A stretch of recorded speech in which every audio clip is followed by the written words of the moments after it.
السلام علیکم ورحمۃ اللہ وبرکاتہ۔ آج کا ہمارا کلاس روم مینجمنٹ کا دوسرا ٹاپک ہے techniques for better class room discipline. تو بیٹر کلاس روم ڈسپلن یعنی کلاس روم کے اچھے نظم و ضبط کے لیے کون سی ٹیکنیکس کا جو ہے وہ استعمال کر سکتے ہیں یا کون سی ٹیکنیکس کا استعمال کیا جاتا ہے۔ تو اس میں سب سے پہلے فوکسنگ ہے کہ کلاس روم میں ایک ٹیچر کے لیے ضروری ہے کہ وہ ہر اسٹوڈنٹ پر انڈیویژول جو ہے وہ اٹینشن اسے دے، انفرادی توجہ دے گا تو اس کے بعد اسٹوڈنٹ جو ہے وہ اچھی آؤٹ پٹ دے گا۔ عموماً کیا ہوتا ہے کہ اکثر جو نا تجربہ کار ان ایکسپیرینس ٹیچرز ہوتے ہیں ان کا یہ خیال ہوتا ہے کہ اگر کلاس روم میں اگر شور شرابہ ہے اور اسٹوڈنٹس جو ہیں وہ اٹینشن نہیں دے رہے تو جیسے ہی وہ لیسن کو سٹارٹ کریں گے تو وہ اسٹوڈنٹس جو ہیں وہ ان کے اٹینشن کو اپنی طرف انہیں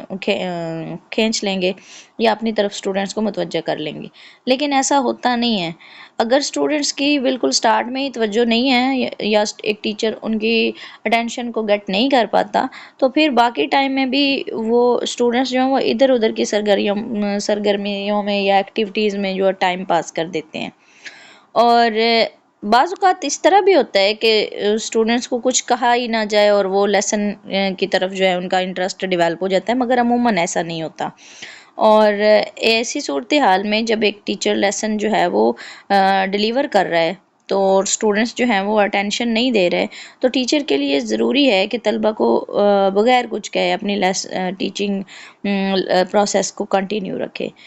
اور کچھ ہی دیر کے بعد اسٹوڈنٹس کو یہ محسوس ہوگا کہ استاد کو ان پر کوئی اعتراض نہیں ہے تو وہ رفتہ رفتہ خود بخود ہی جو ہے وہ لیسن پر توجہ دینے لگیں گے۔ اور اٹینشن جو ہے وہ سیکھ کرنے کی یا متوجہ کرنے کی جو ٹیکنیکس ہیں اس کا یہ مطلب ہے کہ تدریس کے یعنی ٹیچنگ کے بالکل ہی سٹارٹ میں اسٹوڈنٹس کی جو اٹینشن ہے اس کو ایک ٹیچر حاصل کر لے۔ اور ایکسپیرینس ٹیچرز جو ہوتے ہیں ان کو یہ اچھے سے پتہ ہوتا ہے کہ جو خاموشی ہے وہ بہت افیکٹو ہوتی ہے، کہ سائلنس جو ہے وہ بہت افیکٹو اور بہت پاورفل ٹیکنیک ہے۔ اور جب لیسن کا آغاز یا سٹارٹ کیا جائے اسی وقت کلاس روم کے اندر کمپلیٹ سائلنس ہو اور سبق جو ہے وہ معتدل آواز میں دھیمی آواز میں پڑھایا جائے، بہت گرجدار آواز میں نہ ہو جو نوائز کریٹ کرنے کے مترادف ہو یا جو اریٹیٹنگ وائس ہو، بلکہ شائستہ اور دھیمے پن سے جو ہے وہ لیسن کو سٹارٹ کیا جائے۔ اس کے بعد دوسرا پوائنٹ ہے ڈائریکٹ انسٹرکشن، کہ اسٹوڈنٹس کو جو ہے وہ ڈائریکٹ ہدایات دی جائیں۔ جب براہ راست ٹیچنگ کا جب سٹارٹ کیا جاتا ہے یا ڈائریکٹ سٹارٹ کیا جاتا ہے تو اس وقت ہی جو ان کا اصل ٹارگٹ ہوتا ہے ان سے اویئر کر دیا جائے اسٹوڈنٹس کو، اور ہر ایکٹیویٹی کے لیے ایک اسپیسیفک ٹائم جو ہے وہ فکس کر دیا جائے کہ اتنے وقت کے اندر یہ سرگرمی جو ہے وہ اسٹوڈنٹس کمپلیٹ کریں گے۔ اور پھر دوران ٹیچنگ اسٹوڈنٹس کو لائٹ سی جو ہے وہ انٹرٹینمنٹ کا بھی موقع دیا جائے۔ اور اس کا بہترین جو میتھڈ ہے وہ یہ ہے کہ ٹیچر جو بالکل سٹارٹ میں اسٹوڈنٹس کو یہ ذہن نشین کرائے یا باور کرائے کہ لیسن کے یا پیریڈ کے اینڈ پر انہیں آپس میں کنورسیشن کا ٹائم دیا جائے گا۔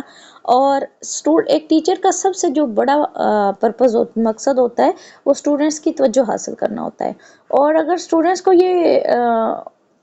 معلوم ہو جائے، انہیں یہ پتہ چل جائے کہ ان پر زبردستی نہیں کی جا رہی اور ٹیچنگ ایکٹیویٹیز کے بعد انہیں انٹرٹینمنٹ کا بھی موقع دیا جائے گا، تو پھر وہ رضامندی سے جو ہے وہ یعنی ولنگلی لرننگ کی طرف جو ہے وہ مائل ہوتے ہیں یا ولنگلی جو ہے وہ لرننگ پروسیس میں پارٹیسپیٹ کرتے ہیں اور سیکھتے ہیں۔ نیکسٹ پوائنٹ ہے مانیٹرنگ، کہ آبزرو کرنا، مانیٹر کرنا۔ اب اس طرح نہیں ہوتا کہ لیسن سٹارٹ کر دیا اور پھر کلاس سے بے خبر ہو جائے، بلکہ نگرانی یا مانیٹرنگ کا جو رول ہے اس کو ضرور فالو کیا جائے ایک ٹیچر کی طرف سے۔ اور استاد جو ہے وہ اسے کلاس روم کے اندر ہونے والی آل ایکٹیویٹیز کا پتہ ہونا چاہیے، اور کلاس روم کے اندر وہ اس کی گھوم پھر کر ہر اسٹوڈنٹ تک اس کی پہنچ ہو، ہر اسٹوڈنٹ کو وہ انڈیویجولی چیک کر سکے، اور اس سے یہ پتہ چل جاتا ہے کہ کون سا اسٹوڈنٹ کیا کام کر رہا ہے اور کس طرح سے کام کر رہا ہے۔ اور اسے اس کی کیا پروگرس ہے اور اس کو اسٹڈی میں کہاں کہاں مسئلہ پیش آ رہا ہے، سوالات کے جوابات وہ کس طرح سے لکھ رہا ہے، کہاں پر غلطی کر رہا ہے اور کہاں پر اس کو اصلاح کی ضرورت ہے۔ تو ہر طالب علم کو جو ہے اس طرح سے انڈیویجول انسٹرکشنز دی جا سکتی ہیں مانیٹرنگ کے ذریعے۔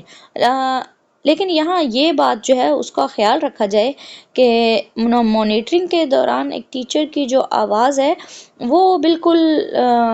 دھیمی ہو، تاکہ اس سے باقی اسٹوڈنٹس جو ہیں وہ ان کے کام میں ڈسٹربنس نہ کریٹ ہو۔ جس طرح کہ اس کی اگزامپل ہے کہ ایگزامینیشن ہال کے اندر جب کسی ایک اسٹوڈنٹ کا کوئی ایشو چل رہا ہوتا ہو تو اس سے بالکل لائٹ دھیمی آواز میں بات کی جائے، تاکہ باقی اسٹوڈنٹس کو لکھنے میں کوئی پرابلم نہ آئے، وہ خاموشی والا انوائرمنٹ جو ہے انہیں میسر رہے۔ نیکسٹ ہے ماڈلنگ یا نمونہ سازی کہہ لیں تو میک ڈونل کے مطابق اقدار اپنائی جاتی ہیں، سکھائی نہیں جاتی۔ یعنی مثال کے طور پر ایک مسلمان گھرانے کے اندر نماز جو ہے اس کی پریکٹس کی جاتی ہے شروع سے ہی، تو جو بچے ہیں وہ آٹومیٹکلی نماز جو ہے ان کے سامنے اس کی پریکٹس ہوتی ہے، نماز باوقت 5 وقت جو ہے وہ ادا کی جاتی ہے، تو بچہ خود بخود جو ہے نماز کا پروسیس سیکھ جائے گا اور اسے پتہ ہوگا کہ یہ نماز ہے۔ لیکن ایک گھر جو ہے اس میں نماز جیسی کوئی ایکٹیویٹی نہیں ہوتی، تو اس کو اس چیز کا نہیں پتہ ہوگا۔ تو پھر اس طرح عملی کام کے ذریعے جو سکھایا جاتا ہے، جس طرح مسلمانوں نے سنت کو زندہ رکھا اپنے عمل سے، تو یہ نمونہ سازی جو ہے یہ بہت ضروری ہے۔ جیسے کہ ہمارے نبی کریم صلی اللہ علیہ وآلہ وسلم نے اپنی ساری زندگی کو ہمارے لیے نمونہ بنایا، اور قرآن پاک نے ان کی زندگی کو بہترین نمونہ قرار دیا۔ تو اس طرح جو اقدار ہے وہ اپنائی جاتی ہیں، سکھائی نہیں جاتی۔ تو ایسے اساتذہ جن کا مطلب متحمل مزاج ہوتے ہیں اور پھر کانفیڈنٹ ہوتے ہیں اور بہترین ایڈمنسٹریٹر ہوتے ہیں، اپنے ایٹیٹیوڈ سے، اپنے بیہیویئر سے وہ اسٹوڈنٹس کے لیے بہترین قسم کی ایگزامپلس جو ہیں وہ سیٹ کرتے ہیں۔ مثلاً اگر ٹیچرز یہ چاہتے ہیں، ایک ٹیچر یہ چاہتا ہے کہ کام کے دوران میں کلاس روم کے اندر نوائز نہ کریٹ ہو اور اسٹوڈنٹس جو ہیں آپس میں سلو وائس میں بات کریں، تو اس کے لیے پہلے ضروری ہے کہ ایک ٹیچر جو ہے وہ خود سلو وائس میں بات کرے، تو پھر ہی بچے جو ہیں وہ اس پر عمل کریں گے۔ نیکسٹ ہے نان وربل کوئنگ۔ نان وربل کوئنگ کا کیا ہے کہ 1950 کی دہائی میں ٹیچرز جو ہیں وہ اسٹوڈنٹس کے اٹینشن کو حاصل کرنے کے لیے بیل کا استعمال کرتے تھے، گھنٹی بجاتے تھے، اور ایک مرتبہ جب وہ بیل بجا دیتے تھے تو تمام اسٹوڈنٹس کی توجہ حاصل ہو جاتی ہے۔ عموماً اسمبلیز میں وسل بجائی جاتی ہے جس سے اسٹوڈنٹ کی توجہ حاصل کی جاتی ہے۔ تو اب جو جدید ایجوکیشن یا ماڈرن دور میں جو ٹیکنیک یوز کی جا رہی ہے وہ نان وربل کوئنگ ہے، یعنی غیر لفظی اشاروں کے استعمال میں ٹیچرز نے بہت مہارت حاصل کی، اور اس میں چہرے کے فیس ایکسپریشنز ہوتے ہیں، باڈی جیسچر ہیں، پھر ہاتھوں کے اشارے وغیرہ سب شامل ہیں۔ تاہم جو بھی جو ہے وہ اشارہ یا جیسچر استعمال کیا جائے اس کو بہت احتیاط سے استعمال کیا جانا چاہیے۔ نیکسٹ ہے انوائرمنٹل کنٹرول۔ انوائرمنٹل کنٹرول میں یہ ہے کہ کلاس روم ایسی پرسکون جگہ پر ہو جہاں ورک کرتے ہوئے اسٹوڈنٹس جو ہیں وہ سیٹسفیکشن اور ہیپینس کو فیل کریں، اور اس مقصد کے لیے جو کلاس روم میں اس مقصد کو پورا کرنے کے لیے کہ بچے اس میں سیٹسفیکشن اور ہیپینس فیل کریں، کلاس روم کے اندر اسٹوڈنٹس کے انٹرسٹ کے اکارڈنگ اسٹوڈنٹس سے ہی چارٹس تیار کروائے جائیں، تصاویر اور ڈیکوریشن کی جو بھی چیزیں ہیں وہ لگائی جائیں، اس میں پیش کی جائے۔ اس کے علاوہ اسٹوڈنٹس کو ایک ٹیچر کی پرسنالٹی اور اس کی پرسنل لائف کے بارے میں بھی جاننے کا شوق ہوتا ہے، تو ایک ٹیچر جو ہے اس کو چاہیے کہ وہ اپنی جو ذاتی اس کی دلچسپیاں ہیں ان کے بارے میں بھی ایک چارٹ تیار کر کے اپنی کلاس میں لگا دے، تاکہ اس کے اسٹوڈنٹس اس کے انٹرسٹ کے بارے میں بھی جانتے ہوں اور پھر ان کو فالو کریں۔ نیکسٹ پوائنٹ ہے جی لو پروفائل انٹرونشن، کہ نچلی سطح کی جو انٹرپشن ہوتی ہے، دخل اندازی ہوتی ہے، بعض اوقات اس حد سے زائد جو نامناسب ایٹیٹیوڈ ہوتا ہے اس پر اسٹوڈنٹ کو پرنسپل کے آفس میں بھیج دیا جاتا ہے، اور بعض دفعہ ہلکی پھلکی غلطی پر جو ہے وہ ٹیچر خود ہی ڈانٹ ڈپٹ دیتے ہیں، لیکن پرنسپل کے آفس میں بھیجنا بڑی جو ہے پنشمنٹ تصور کی جاتی ہے، اور اس مرحلے پر یا اس اسٹیپ پر ٹیچرز کے لیے ضروری ہے کہ وہ مسئلہ پیش آنے سے پہلے ہی صورتحال کا جو ہے وہ جائزہ لے لیں، اور اس کا جو ہے اس کو سد باب اس کا کریں، اس کا تدارک کریں کہ اس کو سٹاپ کریں۔ ازرٹیو ڈسپلن یعنی تحکمانہ جو نظم و ضبط ہے، اس میں یہ ہے کہ یہ جابرانہ ضبط کی ایک صورت ہے۔ اس اصول کے ماتحت کلاس روم میں قانون بنانے کی جو ذمہ داری ہوتی ہے وہ ٹوٹل ٹیچر کی ہوتی ہے، اور اس میں اسٹوڈنٹس جو ہیں وہ انٹرپٹ نہیں کر سکتے۔ اب اس میں تحکمانہ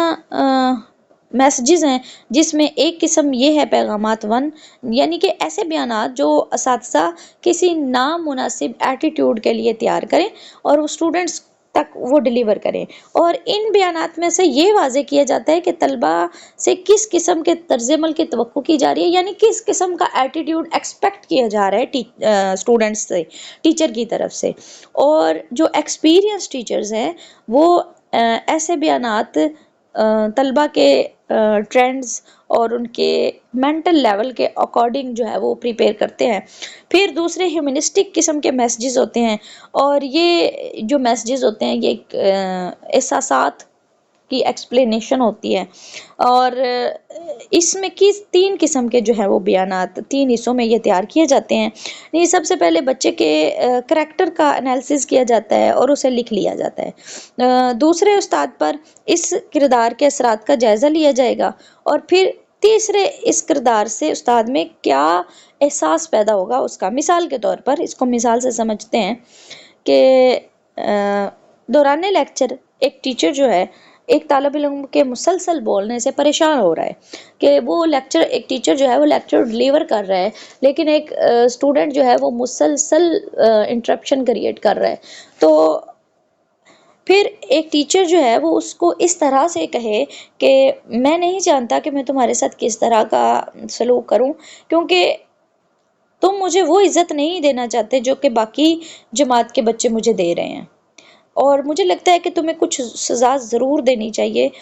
کیونکہ تم میری عزت کرنا نہیں چاہتے۔ تو یہ جب الفاظ پوری کلاس کے سامنے اسٹوڈنٹ کو کہے جائیں گے تو پھر باقی کا ٹائم وہ کلاس میں بولنے سے گریز کرے گا، وہ خاموشی سے لیسن کو سنے گا۔ تو اس طرح کے جو بیانات ہوتے ہیں ان سے بھی ڈسپلن کو کنٹرول کیا جاتا ہے۔ پھر پازیٹیو ڈسپلن ہے کہ کلاس روم میں ڈسپلن کو مینٹین رکھنے کے لیے کچھ رولز ڈیولپ کیے جاتے ہیں، کچھ رولز جو ہیں وہ بنائے جاتے ہیں، اور اسٹوڈنٹس کو یہ رولز جو ہیں انہیں پتہ ہونے چاہیے، اور اسٹوڈنٹس طلبہ کے ان کے جو نیگیٹو کریکٹر ہے اس سے آگاہ کرنے کی بجائے اس نیگیٹو کریکٹر کی روک تھام کے لیے پازیٹیو جو میتھڈز ہیں ان کا استعمال کیا جائے۔ مثلاً کہ کمرہ جماعت میں چوئنگم نہ چبائیں، اسی کی جگہ اگر یہ لکھا جائے کہ چوئنگم اپنے گھر چھوڑ کر آئیں۔ پھر ایک دوسرا رول ہے کہ جھگڑا نہ کرنے کی جگہ اگر یہ کہا جائے کہ اپنے جھگڑے اور تنازعات آرام سے حل کریں۔ تو اس طرح کے جو پازیٹیو سینٹینسز ہیں ان کا استعمال کیا جائے تاکہ اسٹوڈنٹس جو ہیں اس سے فائدہ اٹھائیں اور ٹیچر کے لیے ڈسپلن کو مینٹین رکھنا آسان ہو جائے۔ اور اس کے علاوہ طالب علم کو یہ جاننے کا موقع دیں کہ ان کا ایٹیٹیوڈ کس طرح کا ہے اور آپ کس طرح کا، یعنی ایک ٹیچر کس طرح کا ان سے توقع رکھتا ہے، ایکسپیکٹ کرتا ہے، اور پھر جہاں تک پاسبل ہو ایک ٹیچر کی طرف سے اسٹوڈنٹ کو اپریشیٹ کیا جائے اور اس کے اچھے ایٹیٹیوڈ پر اس کو اپریشیٹ کرنے کے ساتھ ساتھ اچھے ریمارکس دیے جائیں جس سے اس کی حوصلہ افزائی ہو اور وہ مزید اپنے بیہیویئر کو چینج کرے۔ اس کے بعد دوسرا ٹاپک ہے ہمارا کرائیٹیریا فار اسٹوڈنٹس کلاسیفیکیشن، کہ اسٹوڈنٹس کی درجہ بندی کا جو سٹینڈرڈ ہے یا معیار ہے، کرائیٹیریا ہے، وہ کیا ہے۔ اس میں some plans for students classification, کہ اس میں کچھ منصوبہ جات یا کچھ نمونے جو اسٹوڈنٹس کی درجہ بندی کے حوالے سے. تو اسکول کا سب سے بڑا مقصد جو ہوتا ہے وہ اسٹوڈنٹس کی نیڈس کو فلفل کرنا ہے. اور جب ایک ایڈمنسٹریٹر کی یہ سب سے بڑی ذمہ داری ہوتی ہے کہ اس مقصد کے حصول کے لیے اسکول کے ذرائع اور اسٹوڈنٹس کی نیڈس کے اکارڈنگ درجہ بندی کی جائے. حتیٰ کہ جب مدارس میں گریڈنگ کا نظام موجود تھا تب بھی یہ میتھڈ موجود تھا، جب بھی یہ سسٹم موجود تھا. اور اسکولوں میں گریڈنگ کرنے سے بہت سے مسائل، مثلاً درسی کتب جو ہیں اور اس کے علاوہ ادرس جو فیسلٹیز ہیں یا کانٹینٹ ہیں اور پھر طریقہ کار جو ہیں ان میں کے حل میں مدد ملتی ہے. ایک سسٹم ہے لاک سسٹم. اس سے مراد یہ ہے کہ گریڈ سٹینڈرڈ ہے، اس سے گریڈ کے اس حوالے سے جو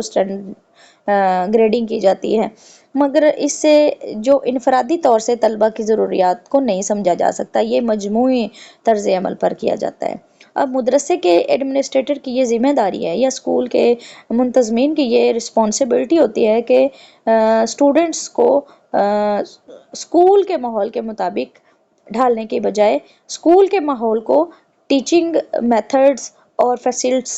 فیسلٹیز کو جو ہے وہ اسٹوڈنٹس کی نیڈز کے اکارڈنگ ڈھالا جائے.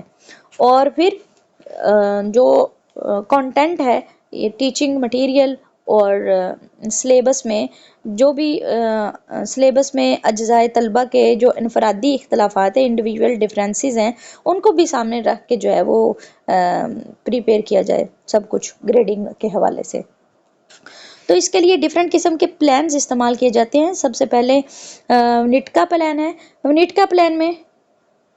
1920 میں ایلیمنٹری جو کلاسز تھی ان کے طلبہ کے لیے انڈیویجول ڈفرینسز کو جو ہے وہ سامنے رکھ کر ایک پلان تیار کیا گیا،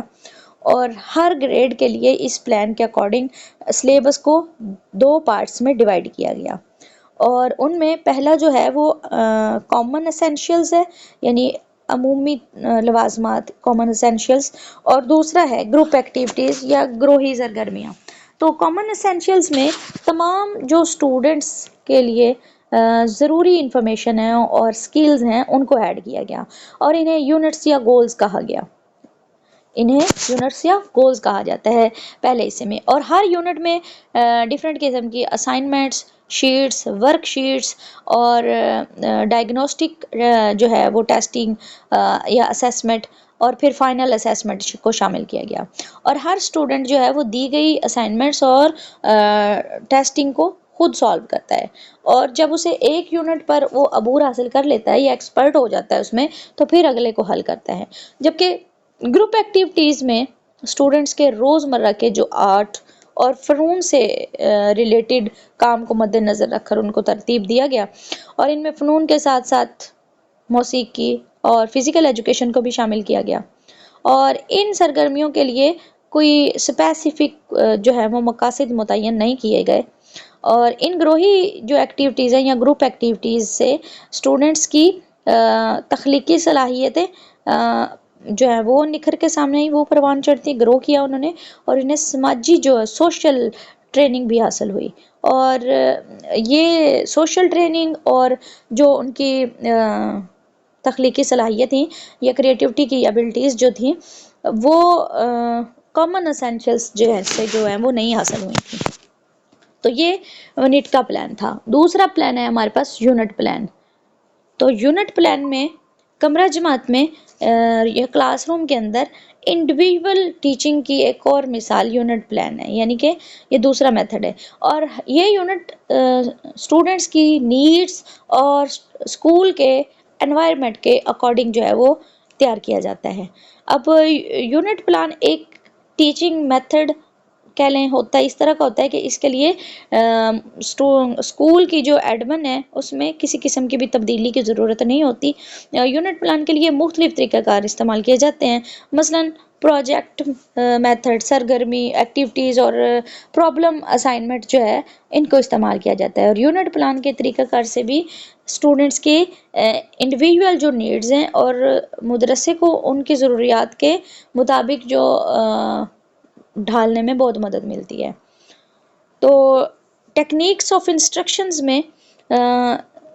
ڈفرینٹ قسم کی ٹیکنیکس ہوتی ہیں جو اسٹوڈنٹس کی جو نیڈز ہیں ان کے مطابق اسکول کو پریپیئر کرنے میں یا اسکول کے انوائرمنٹ کو اس کے اکارڈنگ بنانے میں ہیلپ ملتی ہے. اس میں کیا ہوتا ہے کہ لیسنس کو اسٹوڈنٹس کی ڈیلی لائف میں پیش آنے والے ایشوز کے اکارڈنگ جو ہے وہ بنایا پریپیئر کیا جائے یا ڈھالا جائے اس کے مطابق. یعنی لیسن میں جو ایگزامپلس دی جائیں وہ ان کے روزمرہ زندگی میں پیش آنے والے مسائل سے دی جائیں. پھر اسٹوڈنٹس کی انڈیویجول نیڈس پر جو ہے وہ فوکس کیا جائے. اس کے علاوہ ضروری رہنمائی جو ہے اور کنسلٹیشن جو ہے وہ پرووائڈ کی جائے. پھر جہاں تک پاسبل ہو ٹیچنگ ایویئرس مثلاً فلم، ریڈیو، ٹیلی ویژن، ٹیچنگ مشین اور لوکل کمیونٹی کے ماحول سے جو ہے وہ ہیلپ لی جائے. اور پھر زیادہ سے زیادہ پرنٹڈ مٹیریل کا استعمال کیا جائے. اور یہ ٹیکنیکس ان پر عمل کر کے تو کافی حد تک جو ٹیچنگ کے پرابلمز ہیں ان کو اوور کم کیا جا سکتا ہے. اب اس میں سب سے پہلے ٹیکنیکس میں سمر اسکول ہے. سمر اسکول سے مراد کہ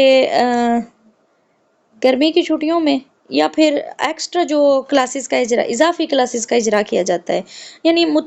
ڈفرینٹ قسم کے اسکولز میں اسٹوڈنٹس کے ایشوز اور ان کی نیڈس کے اکارڈنگ ایکسٹرا کلاسز جو ہیں وہ یا ایکسٹرا پیریڈ لگائے جاتے ہیں. اور ان کلاسز کو جو عام طور پر ان اسٹوڈنٹس کے لیے آرگنائز کیا جاتا ہے جو کسی بھی وجہ سے اپنے ایجوکیشنل فیلڈ میں پیچھے رہ جاتے ہیں اور ان کے لیے پھر ایکسٹرا کلاسز جو ہیں وہ لگائی جاتی ہیں. لیکن بعض ایجوکیشنسٹ کا یہ خیال ہے کہ سمر اسکول کی وجہ سے ریگولر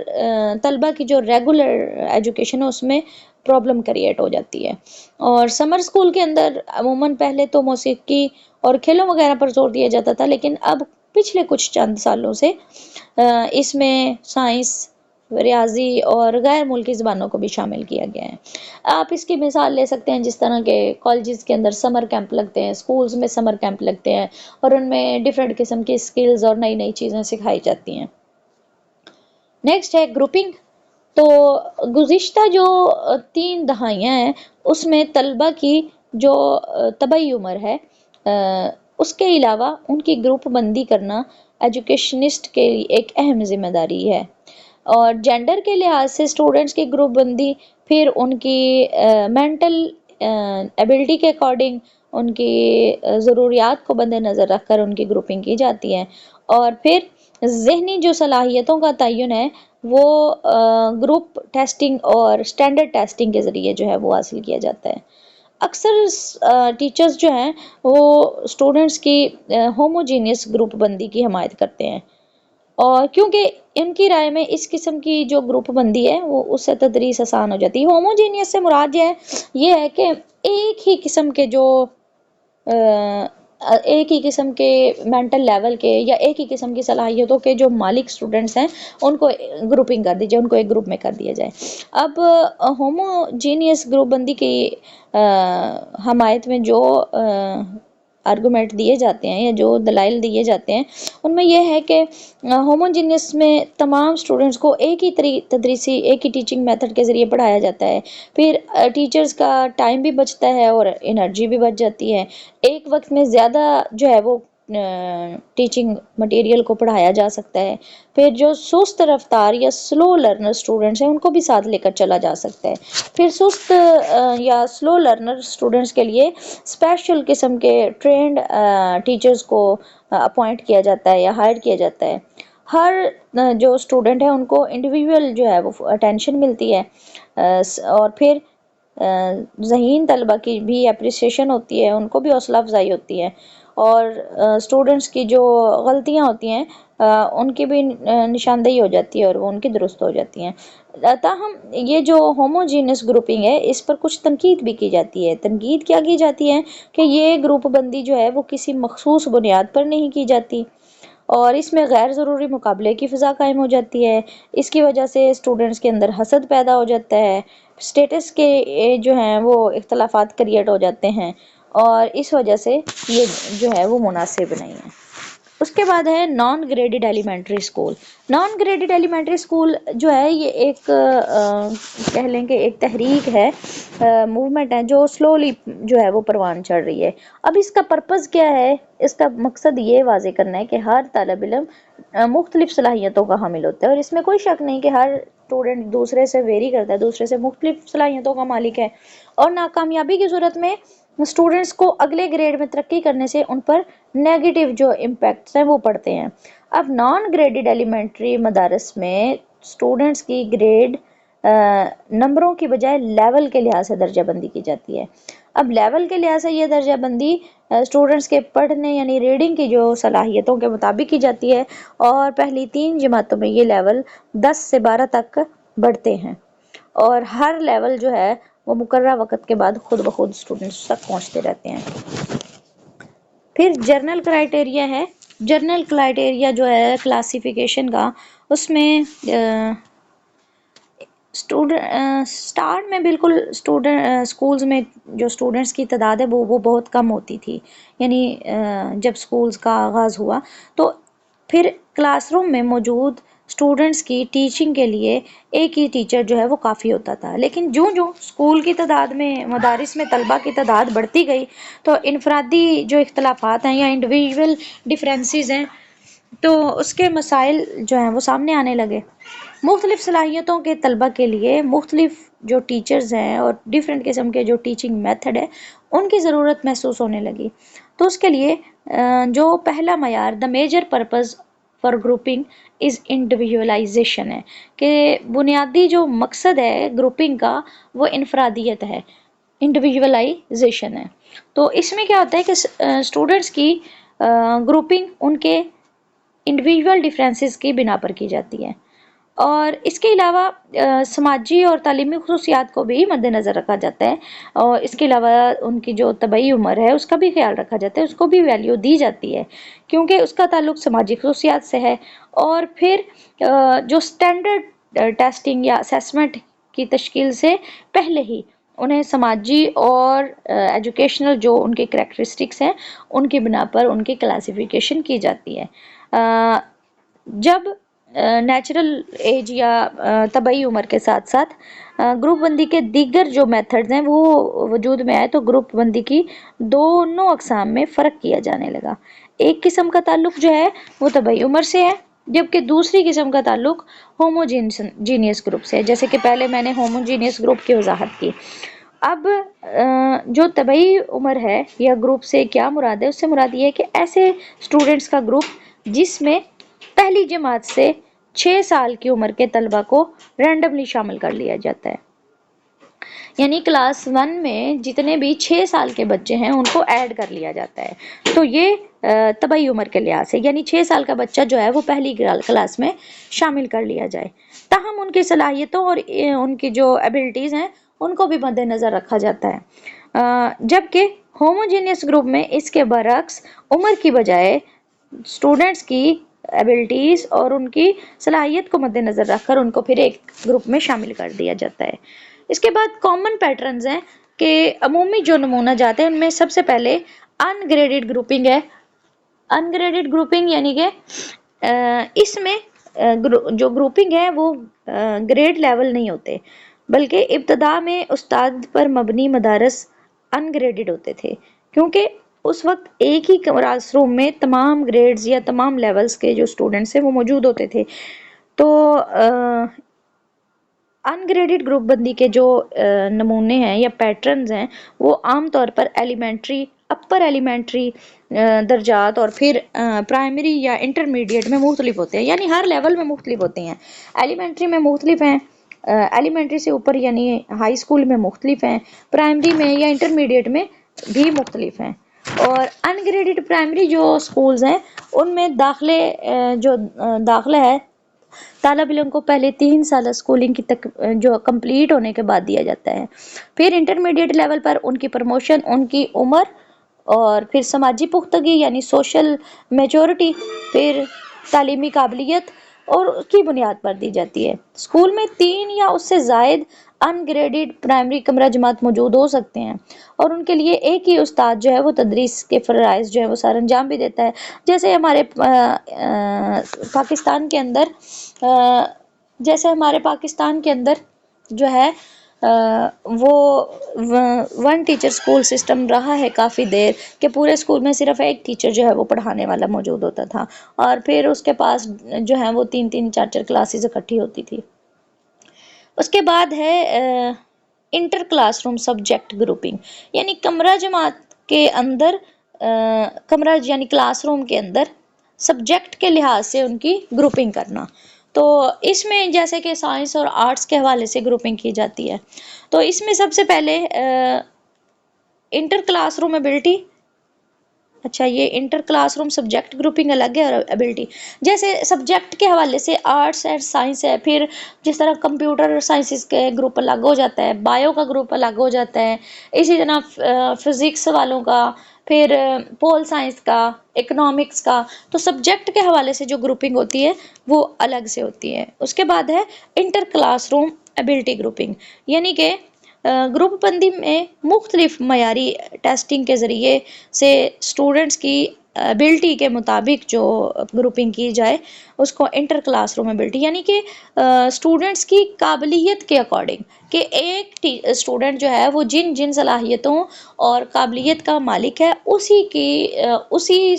انہی صلاحیتوں اور قابلیت کے مالک دوسرے اسٹوڈنٹس کو ملا کر ایک گروپ بنا دیا جائے۔ اور مدارس میں یا اسکولز میں، ہائی اسکولز میں عام طور پر اسٹوڈنٹس کی انگلش اور ریاضی کے مضامین کے لیے گروپ بندی اور ٹیسٹنگ کے ذریعے جو ہے وہ کر لی جاتی ہے۔ اس کے بعد ہے split day grouping. Split day grouping یعنی سپلٹ کا مطلب ہوتا ہے نا حصے کرنا، تو ایک دن کو حصوں میں بانٹ کر جو ہے گروپنگ کی جاتی ہے۔ تو اس میں کیا ہوتا ہے کہ جو مشکل مضامین سبجیکٹس ہوتے ہیں، ڈیفیکلٹ سبجیکٹ ہوتے ہیں، ان کی ٹیچنگ کے لیے کلاس روم میں اسٹوڈنٹس کی تعداد کو کم کر دیا جاتا ہے، اور اس کے لیے سپلٹ ڈے شیڈول جو ہے اس کا استعمال کیا جاتا ہے۔ یہ طریقہ کار عام طور پر جو ہے وہ پرائمری اسکولز میں ریڈنگ کے لیے استعمال کیا جاتا ہے۔ مثال کے طور پر اسٹوڈنٹس کا ایک گروپ 8:30 کے ٹائم پر جو ہے وہ اسکول آئے گا اور 9:30 تک اسے پڑھایا جائے گا، جبکہ دوسرا گروپ جو ہے وہ 1:30 بجے پر اسکول آئے گا اور پھر پہلے گروپ کو چھٹی ہو جائے گی۔ تو اس طرح مطلب جس طرح آپ کے سامنے آپ مثال ہیں جو ڈبل شفٹ اسکول چلتے ہیں نا، کہ ایک شفٹ مارننگ میں چلتی ہے اور ایک شفٹ ایوننگ میں چلتی ہے، تو وہ سپلٹ ڈے گروپنگ ہو گئی۔ اس کے علاوہ جو ہے آج کل جو انصاف آفٹر نون کا ایک اسکیم چل رہی ہے، وہ بھی سپلٹ ڈے میں آپ اسے مثال کے طور پر لے سکتے ہیں۔ اس کے بعد ہے اسپیشل ایبلٹی گروپنگ، یعنی خصوصی اگر کسی کے اندر ایبلٹیز ہیں، کچھ اسپیشل ایبلٹیز ہیں، اس کی بنیاد پر بھی اسٹوڈنٹس کو جو ہے ان کی گروپنگ کی جاتی ہے۔ تو اس کے لیے کیا ہوتا ہے کہ اسٹوڈنٹس کی ایک گروپ بنا کے ان کو ایک اسپیشل ٹیچر دیا جاتا ہے اور ان کو اس اسپیشل ٹیچر کے حوالے کر دیا جاتا ہے، جس سے وہ ڈیلی بیسس پہ آدھا گھنٹہ یا گھنٹہ پڑھتے ہیں اور پھر اپنی جو ان کے ایجوکیشنل نیڈز ہیں ان کو فلفل کرتے ہیں۔ لاسٹ ہے جی انٹرا کلاس روم انڈیویجولائزڈ گروپنگ، تو یعنی کلاس روم میں انفرادیت کے لحاظ سے جو گروپنگ کی جاتی ہے، اس گروپ بندی میں ایک وقت میں ایک ہی اسٹوڈنٹ کو پڑھایا جاتا ہے، اور یہ پروگرام ریڈنگ اور انڈیویجول ریڈنگ کے حوالے سے جو ہے یہ اس کے دو نام ہیں کہ یہ پروگرام ریڈنگ بھی کہلاتا ہے اور انڈیویجول ریڈنگ بھی کہلاتا ہے۔ تو یہ آج کے ہمارے ٹیکنیکس اور گروپنگ کے حوالے سے ٹاپک تھا، اور یہ آج یہیں پر مکمل ہوا۔